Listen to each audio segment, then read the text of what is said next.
So everyone loves when you let things slide. But the moment you set boundaries and hold them accountable, you're the difficult one. So remember, this year we're talking about focusing on what we can control.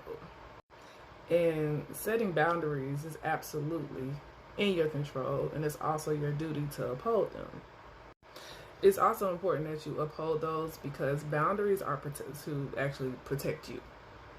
And boundaries are meant to be respected, not liked. And usually you need to set boundaries if you find yourself being quiet, but still being, upset after an interaction because you chose silence. And you find yourself continuously in the same situation with the same person over and over again after you've expressed yourself. It's time to set boundaries.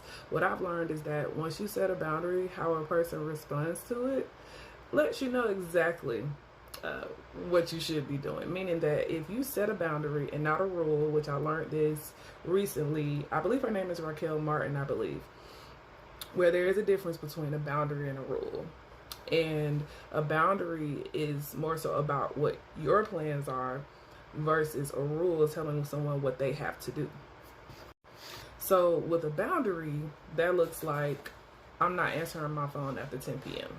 Right? Example, let's say people keep calling your phone after 10 p.m. and maybe you, for yourself, can't answer because you have things to do, it interrupts you, things like that, right? So a boundary would be the person that keeps calling you after 10, you say, hey, I'm not answering my phone after 10 p.m. That's it. A rule would look like, don't call me after 10 p.m. Which, you can say that, but again, they can still choose to call you after 10 p.m. So a boundary looks like what you can actually control, which is just choosing not to answer your phone at 10 p.m.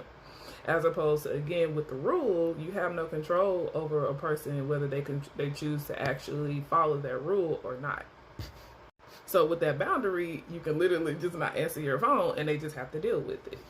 So just to give you a better example, so for, let's say it's a person that keeps either gaslighting you or something like that. Maybe it's a conversation that keeps getting turned around or however they're acting, right?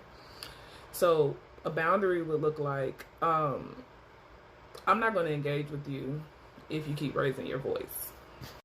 The rule looks like, don't talk to me like that. You can't say this. You can't say that. This is this. Those are rules. You can say that, but a person can still choose to still do that. So your boundary comes in just choosing not to engage.